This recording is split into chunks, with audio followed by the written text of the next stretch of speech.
మంగళగిరి నియోజకవర్గంలో YCP close అయిపోయిందండి. ఏమీ లేదు, మంగళగిరిలో వైసీపీ ఎక్కడ కనపట్టలేదు. నారా లోకేష్ గారు మార్కు ప్రధానంగా కనపడిపోయింది. ఆయన ప్రతిరోజు ప్రజా దర్బారు పెట్టడం, మంగళగిరి ప్రజలను అక్కడ రప్పించుకోవటం, వాళ్ళ సమస్యలు పరిష్కరించడంతో మంగళగిరి ప్రజల్లో ఆయన బలమైనటువంటి ముద్రా స్థానాన్ని నాటేసుకున్నాడు.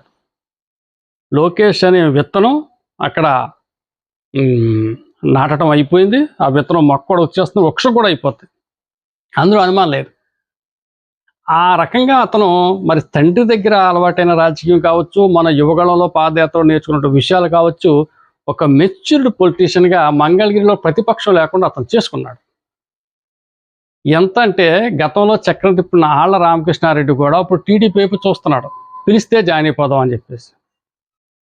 ఎలక్షన్ ముందే కర్మకాలి, అప్పుడు దాకా టీడీపీలో ఉన్నవాడు గంజి చిరంజీవి ఇందులో వచ్చాడు వైసీపీలో. ఇప్పుడు అతను కూడా దారి తెన్ను లేదు, ఖాళీకి ఇంట్లో కూర్చున్నాడు. ఇతని మీద పోటీ చేసిన లావణ్య అక్రమ మధ్యలో ఆవిడ మీద సమన్స్ వచ్చి ఏ క్షణం అరెస్ట్ అవుద్దు అని చెప్పేసి ఆమె భయంగా ఆమె ఉంది. ఇలాగ అక్కడ ఉన్నటువంటి వైసీపీ వాళ్ళు ఎవ్వరికీ కూడా ఎటువంటి రూటు లేదు. ఏమాత్రం అవకాశం వచ్చినా టీడీపీలోకి వచ్చేద్దామని చూస్తున్నారు. దీన్ని బట్టి మనకి ఏమర్థమవుతుందంటే మంగళగిరిలోనే కాదు, నారా లోకేష్ పాలిటిక్స్లో మెచ్యూరిటీ పెంచుకున్నారు. రాష్ట్రంలో కూడా, తెలుగుదేశంలో రాష్ట్రంలో టీడీపీ విభాగంలో అతని ముద్ర స్పష్టంగా పడింది. అతను ఏదంటే అదే అవుతుంది. చంద్రబాబు నాయుడు గారు కేవలం రాష్ట్రానికి నిధులు ఏ విధంగా తేవాలి, రాష్ట్రాన్ని ఏ విధంగా అభివృద్ధి చేయాలి, కేంద్రం నుంచి ఏ విధమైన నిధులు రాబట్టాలి అనే ఒకే ఒక్క కోణంలోనే ఆయన పనిచేస్తున్నాడు. పార్టీ వ్యవహారాలు, ప్రతిపక్షాన్ని అణగదొచ్చే వ్యవహారం, 2029లో మరొక్కసారి అధికారంలో రావాల్సినటువంటి సన్నాహాలన్నీ కూడా లోకేష్ గారు చేస్తున్నారు. అందులో భాగంగానే ఫస్ట్ మంగళగిరి మీద అతను దృష్టి పెట్టాడు, తన సొంత నియోజకవర్గం కాబట్టి. అక్కడ కొన్ని కాలాల పాటు అతనే శాసనసభ్యులు అవ్వడానికి కావాల్సినటువంటి ఆ రూట్ని అతను ఆల్రెడీ ప్లాట్ఫామ్ అతను సిద్ధం చేసుకున్నాడు, ప్రతిపక్షం లేకుండా చూసుకున్నాడు. ఇక రాష్ట్రం విషయానికి వస్తే, చంద్రబాబు నాయుడు గారు కోటరీలో చక్రం తిప్పిన వాళ్ళకి ఈ రోజున నారా లోకేష్ గారి దగ్గర నూకలు చెల్లట్లేదు. వాళ్ళందరినీ నారా లోకేష్ గారు డమ్మీ చేశారు. ఒకే ఒక కోణం, మీరు రిటైర్డ్ అయిపోయారు, పార్టీకి యువరక్తం కావాలి, యువకులు కావాలి, కాబట్టి మమ్మల్ని వదిలేసేయండి, మేము కొత్త టీం తెచ్చుకుంటాం అని చెప్పేసి అతను కొత్త టీంని తెచ్చుకునే పనిలో పడ్డాడు, సక్సెస్ అవుతున్నాడు. అందులో భాగంగానే తూర్పుగోదావరి జిల్లాలో మరి చూసుకుంటే డెఫినెట్గా నగ్గినా నగ్గకపోయినా అధికారం అంటూ వస్తే పదవిలో ఉంటాడు అనుకుని నిమ్మల రామకృష్ణుడికి ఏ పదవి లేదు. వాళ్ళ అమ్మాయి తుల్లో నగ్గింది, దివ్య, అంతే, శాసనసభ్యురాలిగే పరిమితం.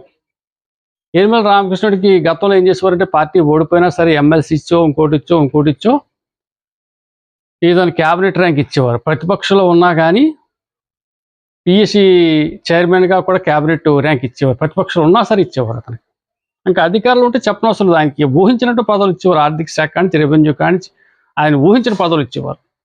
అటువంటి వ్యక్తి ఇప్పుడు కాకినాడ సమీపం తిమ్మాపురంలో ఆయన సొంత ఇంట్లో ఖాళీగా కూర్చున్నాడు. అతను, ఆయనకి దారి లేదు. చంద్రబాబు నాయుడు గారికి ఇష్టడే, అభిమానే. ఇతను డ్యూటీ ఏంటంటే పార్టీలో ఇంటర్నల్ ఇష్యూస్ అని చంద్రబాబు నాయుడు చివరికి చెప్పడం యనమల రామకృష్ణ గారి డ్యూటీ. అటువంటి వ్యక్తికి ఈ రోజున ఎటువంటి పదవి లేదు, ఖాళీగా ఉన్నాడు, కేవలం ఏజ్ బార్ రిటైర్మెంట్. రెండోది రాజప్ప గారు, చాలా మంచి వ్యక్తి, పాపం చాలా మంచి వ్యక్తి. మరి అతను అక్రమ అరెస్ట్ అయినప్పుడు క్యారేజీలు మోసి ఈ మోసి చాలా కష్టపడ్డాడు. అతనికి కూడా పదవి లేదు. అతని పదవి రావడానికి ఒక కారణం ఉందండి, పక్క నియోజకవర్గం పిఠాపురం, మరి అదే సామాజిక వర్గం, మిత్రపక్షం పవన్ కళ్యాణ్ గారు పదవి ఇచ్చారు కాబట్టి ఇతనికి ఇవ్వకపోవచ్చు, సో పక్కన పెట్టారు. వెస్ట్ గోదావరికి వెళ్తే ఆచంట పితాని, అతనికి లేదు, అతను చంద్రబాబు నాయుడు గారి మనిషే, అతనికి పదవి లేదు. రామచంద్రపురం సుభాష్కి పదవి ఇచ్చారు, ఇతను లోకేష్ మనిషి.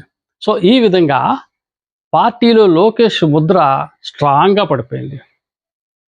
లోకేష్ ఏదంటే అదే పార్టీలో నడుస్తుంది, లోకేష్ ఏం చేయమంటే అదే చంద్రబాబు నాయుడు గారు చేయడం సిద్ధంగా ఉన్నారు. సో దీంతో లోకేష్ టీం అనేది స్ప్రెడ్ అవుతూ వస్తుంది రాష్ట్రం మొత్తం. చూద్దాం ఈ లోకేష్ మంత్రం ఎంతవరకు పనిచేస్తుంది, నెక్స్ట్ ఎలక్షన్ ఎంత దూరం వెళ్తుంది, ఎంత బాగా డెవలప్ అవుతుంది అనేది మనం వేసి చూద్దాం.